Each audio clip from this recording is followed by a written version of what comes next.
কক্সবাজারে সরকারি সফরে গিয়ে অসুস্থ হয়ে জরুরিভাবে ঢাকায় ফেরা সাংস্কৃতিক উপদেষ্টা মোস্তফা সরোয়ার ফারুকী আপাতত আশঙ্কামুক্ত বলে জানিয়েছেন তার স্ত্রী নুসরাত ইমরোজ তিশা।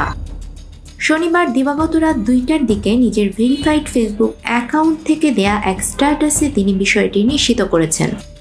তিশা লিখেছেন, মোস্তফা সরোয়ার ফারুকী কক্সবাজারে মন্ত্রণালয়ের একটি ওয়ার্কশপে উপস্থিত থাকাকালীন সময়ে শারীরিকভাবে অসুস্থ হয়ে পড়লে তাকে ঢাকায় নিয়ে আসা হয়েছে।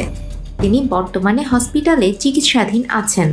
তিনি আরও লিখেছেন, চিকিৎসকরা জানিয়েছেন অতিরিক্ত কাজের প্রেশারের কারণে তিনি অসুস্থ হয়ে পড়েছিলেন। বান্ডেল থাকলে প্রতি সেনমানিতে টাকা বাঁচবে। বিকাশ সেনমানি বান্ডেল কিনে জিতুন প্রতি লেনদেনে। আপাতত তিনি শঙ্কামুক্ত, সবাই তার জন্য দোয়া করবেন। শুক্রবার বিকেলে 4 দিনের সফরে কক্সবাজারে যান সাংস্কৃতিক উপদেষ্টা মোস্তফা সরোয়ার ফারুকী। পরদিন শনিবার রাতে অসুস্থতা অনুভব করলে সফর মুলতবি করে জরুরিভাবে এয়ার অ্যাম্বুলেন্সে করে কক্সবাজার বিমানবন্দর থেকে ঢাকায় নিয়ে যাওয়া হয় তাকে।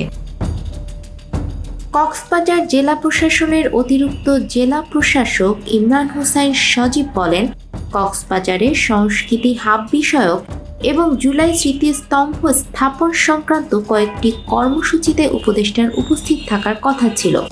অবশিষ্ট কর্মসূচিগুলো বাতিল করা হয়েছে। সিভিল সার্জনের নেতৃত্বে কক্সবাজারে থাকাকালীন স্থানীয় চিকিৎসকরা উপদেষ্টাকে প্রাথমিক চিকিৎসা দেন বলেও জানান তিনি। নিউজ ডেস্ক, আমাদের সময়।